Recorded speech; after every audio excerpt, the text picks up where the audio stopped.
हाँ दोस्तों दोस्तों आज हम लोग बिहार जीविका का दोस्तों आज हम लोग बिहार जीविका का, ठीक है ना, सेट नंबर दोस्तों जा रहे हैं देखने 13वां। ठीक है, सेट नंबर 13 है, यहाँ देखिए सेट नंबर 13वां बिहार जीविका लिखा हुआ, बिहार जीविका। ठीक है, तो चलिए दोस्तों वन बाय वन करके सारे क्वेश्चन को देख लेते हैं और सारे क्वेश्चन को वन बाय वन करके देख लेते हैं।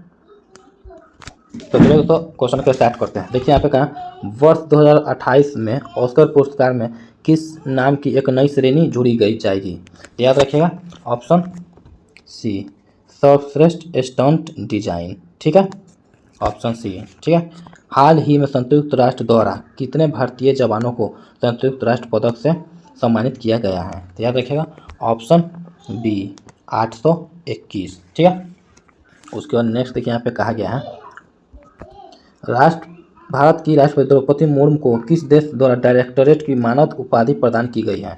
याद रखिएगा ऑप्शन बी स्लोवाकिया। ठीक है, उसका नेक्स्ट देखिए यहाँ पे कहा गया है नेक्स्ट में कि सुकन्या समृद्धि योजना खाता बालिका, ठीक है, सुकन्या समृद्धि योजना खाता बालिका के माता पिता या कानूनी अभिभावक द्वारा बालिका के डैश होने से पहले कभी खोला नहीं जा सकता। तो याद रखिएगा ऑप्शन बी 10 वर्ष की आयु। ठीक है, उसके बाद नेक्स्ट देखिए यहाँ पे कहा गया है प्रधानमंत्री कौशल विकास योजना PMKVY की प्रमुख योजना है। तो याद रखिए ऑप्शन डी कौशल विकास एवं उद्यमशीलता मंत्रालय।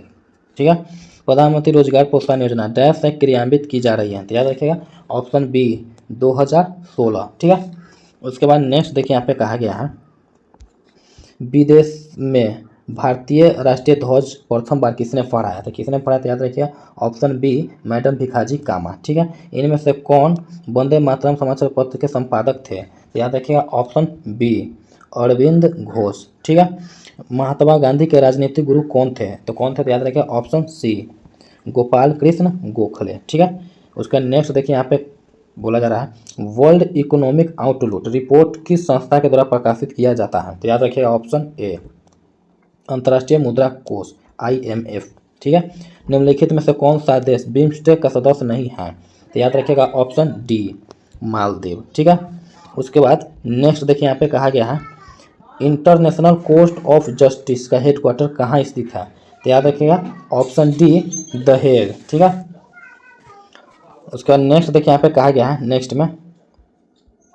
नेक्स्ट में कहा गया है कि मानव की उपर्जित प्रतिरक्षा प्रणाली एक्वायर्ड इम्यूनो सिस्टम में सहायक टी कोशिका हेल्पर टी सेल्स की मुख्य भूमिका क्या है। तो याद रखिएगा ऑप्शन सी अन्य प्रतिरक्षा कोशिकाओं को सक्रिय करना। ठीक है, नेक्स्ट देखिए यहाँ पे बफर सोल्यूशन का मुख्य गुण क्या है।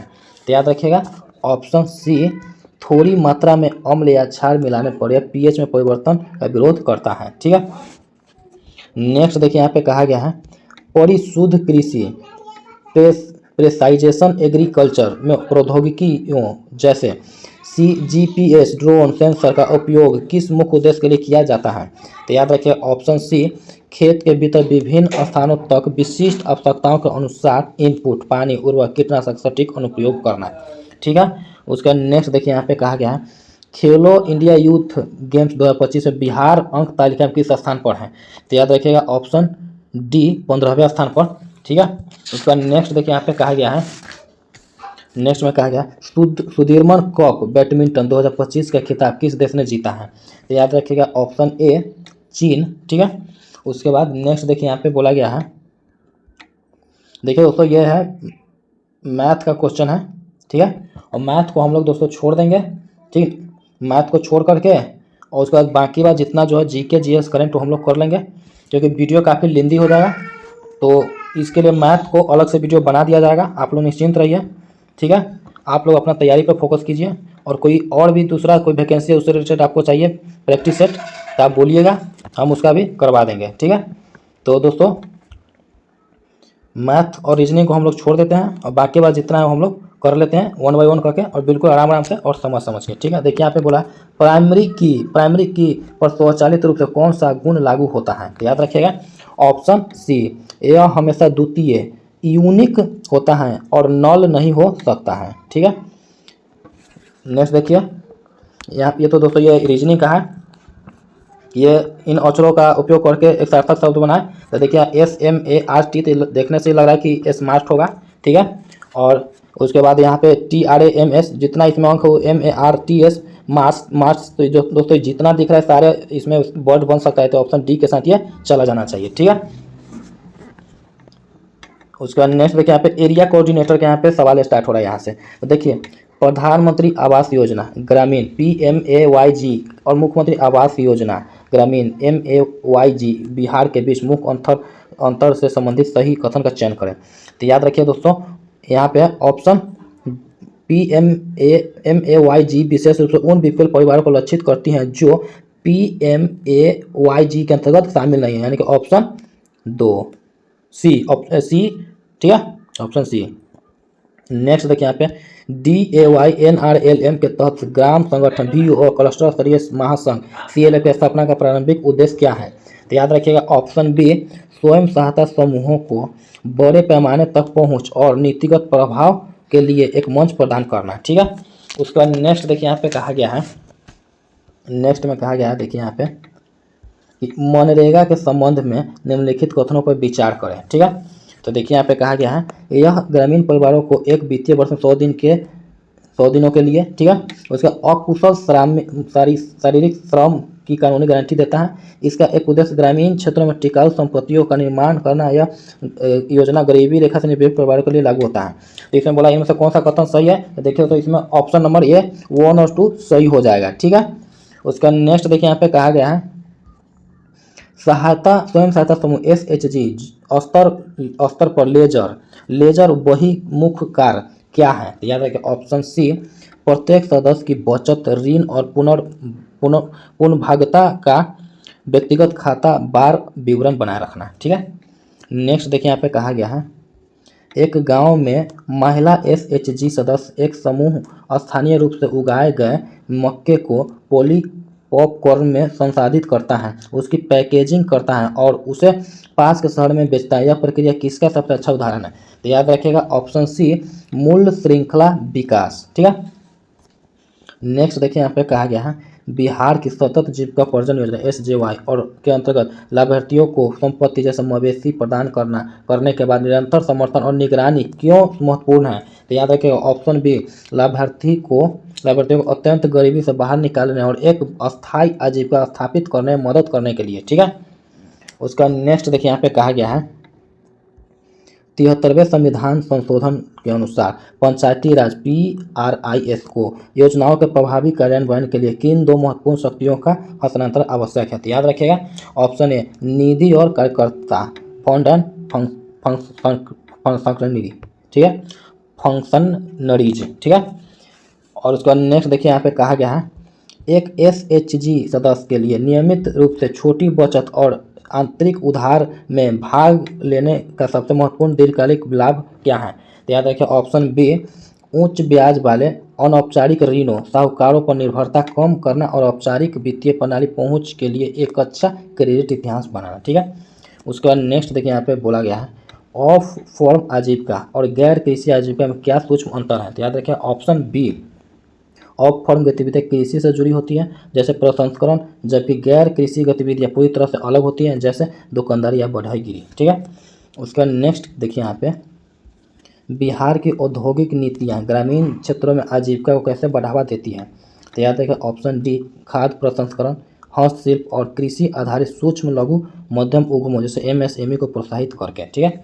उसका नेक्स्ट देखिए यहाँ पे कहा गया है स्वयं सहायता समूह बैंक लिंकेज कार्यक्रम की सफलता के लिए पंचसूत्र नियमित बैठक, नियमित बचत, नियमित आंतरिक उधार, नियमित चुकौती और नियमित बही खाता पालन क्यों महत्वपूर्ण है। याद रखें ऑप्शन बी यह समूह में अनुशासन, वित्तीय जिम्मेदारी और ऋण पात्रता स्थापित करता है जिससे बैंकों का विश्वास बढ़ता है, ठीक है। उसके बाद नेक्स्ट देखिए यहाँ पे कहा गया है किसान उत्पादन संगठन PFPO का गठन मूल्य श्रृंखला वैल्यू चैन को मजबूत करने में मदद कैसे करता है। याद रखें ऑप्शन सी यह छोटे किसानों को इनपुट की सामूहिक खरीद, प्रसंस्करण और उपज के सामूहिक वृद्धि के लिए एक साथ लाता है जिससे उनकी सौदेबाजी की शक्ति बढ़ती है, ठीक है। उसका नेक्स्ट देखिए यहाँ पे कहा गया है बिहार की मुख्यमंत्री उद्यमी योजना के तहत प्रदान की जाने वाली वित्तीय सहायता का स्वरूप क्या है। याद रखिए ऑप्शन बी, यह एक ब्याज मुक्त ऋण है और अनुदान का संयोजन है जो उद्यमिता को बढ़ावा देने के लिए है। ठीक है, उसका नेक्स्ट देखिए यहाँ पे कहा गया है, ग्रामीण क्षेत्रों में डिजिटल फाइनेंसिंग मॉडल को बढ़ावा देने के लिए एक मुख्य चुनौती क्या है? तो याद रखिएगा ऑप्शन ए, सीमित डिजिटल साक्षरता, अविश्वसनीय इंटरनेट कनेक्टिविटी और साइबर धोखाधड़ी का डर। ठीक है, उसका नेक्स्ट देखिए यहाँ पे कहा गया है, बजटिंग और व्यय ट्रैकिंग एक ग्रामीण परिवार को वित्तीय रूप से कैसे सशक्त बनाता है? तो याद रखिए ऑप्शन बी, यह उन्हें अपनी आय और व्यय को समझने, अनावश्यक खर्चों की पहचान करने और भविष्य के लक्ष्यों के लिए बचत करने में मदद करता है। ठीक है, नेक्स्ट देखिए यहाँ पे कहा गया है, राष्ट्रीय सामाजिक सहायता कार्यक्रम NSAP और राज्य सरकार की सामाजिक सुरक्षा योजनाओं में क्या संबंध है? तो याद रखिए ऑप्शन सी, NSAP एक केंद्र प्रायोजित कार्यक्रम है और राज्य सरकारें इसमें अपना योगदान देकर इसके लाभों का विस्तार कर सकती हैं और या पूरक योजनाएं चला सकती हैं। ठीक है, नेक्स्ट देखिए यहाँ पे कहा गया है, सहकारी समिति कोऑपरेटिव सोसाइटी का स्वैच्छिक और खुली सदस्यता का सिद्धांत क्या दर्शाता है? याद रखिए ऑप्शन बी, कोई भी बिना किसी सामाजिक, राजनीतिक या धार्मिक भेदभाव के स्वेच्छा से शामिल हो सकता है और छोड़ सकता है। ठीक है, उसका नेक्स्ट देखिए यहाँ पे कहा गया है, नेक्स्ट में कहा गया है कि एक एरिया कोऑर्डिनेटर के लिए SHG VOCLF के स्तर पर बही खाता बुक कीपिंग की निगरानी करना क्यों महत्वपूर्ण है? तो याद रखिएगा ऑप्शन बी, यह समूह के वित्तीय स्वास्थ्य पारदर्शिता और सदस्यों के धन के उचित प्रबंधन को सुनिश्चित करने के लिए महत्वपूर्ण है। ठीक है, नेक्स्ट देखिए यहाँ पे कहा गया है, प्रधानमंत्री कृषि सिंचाई योजना PMKSY और राष्ट्रीय कृषि विकास योजना KRKVY जैसी योजना ग्रामीण आजीविका को कैसे प्रभावित करती है? तो याद रखिए ऑप्शन ए, वे कृषि उत्पादकता और जल दक्षता को बढ़ाकर कृषि आधारित आजीविका को मजबूत और अधिक टिकाऊ बनाती है। ठीक है, नेक्स्ट देखिए यहाँ पे कहा गया है, यदि किसी SHG को बैंक से ऋण प्राप्त करने में कठिनाई हो रही हो तो इसका एक संभावित कारण क्या हो सकता है?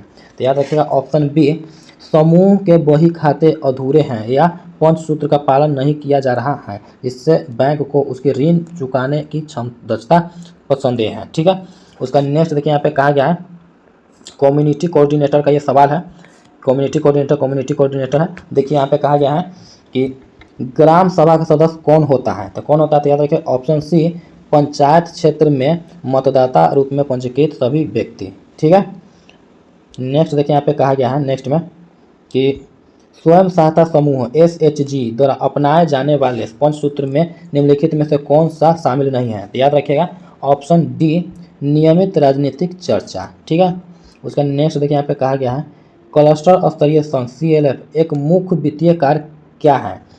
तो याद रखिए ऑप्शन बी, बैंकों से बड़े ऋण प्राप्त करना, उन्हें ग्राम संगठनों को वितरित करना। ठीक है, उसका नेक्स्ट देखिए यहाँ पे कहा गया है, ग्रामीण अर्थव्यवस्था में गैर कृषि और ऑफ फार्म आजीविका को बढ़ावा देना क्यों महत्वपूर्ण है? तो याद रखिएगा ऑप्शन बी, कृषि पर निर्भरता कम करने और आय के स्रोत में विविधता लाने के लिए। ठीक है, उसके बाद नेक्स्ट देखिए यहाँ पे कहा गया है, नेक्स्ट में कहा मनरेगा के तहत किए जाने वाले कार्यों का अनुमोदन कौन सी संस्था करती है? तो याद रखिएगा ऑप्शन सी, ग्राम सभा। ठीक है, नेक्स्ट देखिए यहाँ पे कहा गया है, DAYNRLM के तहत सामुदायिक निवेश कोष कम्युनिटी इन्वेस्टमेंट फंड CIF किसे प्रदान किया जाता है? तो याद रखिए ऑप्शन सी, SHG के संघों जैसे CLF को। ठीक है, उसके बाद नेक्स्ट देखिए यहाँ पे कहा गया है, प्रधानमंत्री आवास योजना ग्रामीण PMAYG के तहत लाभार्थी को घर के साथ साथ और क्या बनाने के लिए प्रोत्साहित किया जाता है? तो याद रखिए ऑप्शन बी, एक शौचालय। ठीक है, उसके बाद नेक्स्ट देखिए यहाँ पे कहा गया है, प्रधानमंत्री ग्राम सड़क योजना PMGSY में सड़कों की गुणवत्ता सुनिश्चित करने के लिए किस प्रकार की निगरानी प्रणाली का उपयोग किया जाता है? तो याद रखिएगा ऑप्शन बी, त्रिस्तरीय गुणवत्ता निगरानी प्रणाली। ठीक है, उसका नेक्स्ट देखिए यहाँ पे कहा गया है कि निम्नलिखित में से कौन PM किसान योजना के लिए अपात्र इनएलिजिबल है? तो याद रखिएगा ऑप्शन बी, एक किसान जो आयकर इनकम टैक्स देता है। ठीक है, उसका नेक्स्ट देखिए यहाँ पे कहा गया है, जीविका का मुख्य उद्देश्य केवल आर्थिक सशक्तिकरण पर नहीं बल्कि सामाजिक सशक्तिकरण पर भी है, इसका एक उदाहरण क्या है? तो याद रखिएगा ऑप्शन सी, लैंगिक समानता और स्वास्थ्य जैसे मुद्दों पर जागरूकता पैदा करना। ठीक है, उसके बाद नेक्स्ट देखिए यहाँ पे कहा गया है, सतत जीविकोपार्जन योजना SJY के तहत लाभार्थियों को प्रदान की जाने वाली गहन सहायता इन्वेस्टिव सपोर्ट में क्या शामिल है? तो याद रखिएगा ऑप्शन बी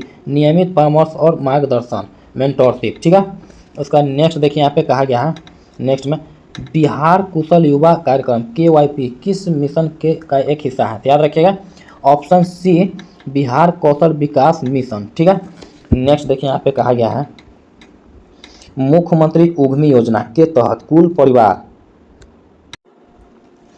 परियोजना लागत का कितना प्रतिशत सब्सिडी के रूप में प्रदान किया जाता है विशेष श्रेणियों के लिए? तो याद रखिएगा ऑप्शन सी 50%। ठीक है, उसके बाद नेक्स्ट देखिए यहाँ पे कहा गया है नेक्स्ट में मधुमक्खी पालन बी कीपिंग किस प्रकार की आजीविका के रूप में वर्गीकृत किया जा सकता है? तो याद रखिएगा ऑप्शन सी कृषि संबंध आजीविका एग्रो अलाइड लाइवलीहुड। ठीक है, ऑप्शन सी। ठीक है, उसका नेक्स्ट देखिए यहाँ पे नेक्स्ट में कहा गया है देखिए यहाँ पे है स्वयं सहायता समूह SHG में आंतरिक ऋण इंटरनल लेंडिंग से क्या तात्पर्य है? तो याद रखिए ऑप्शन बी समूह की अपनी बचत से सदस्यों को ऋण देना। ठीक है, उसका नेक्स्ट देखिए यहाँ पे कहा गया है एक ग्रामीण महिला जो पास के ईंट भट्टे पर दैनिक मजदूरी करती है उसकी आजीविका क्या है?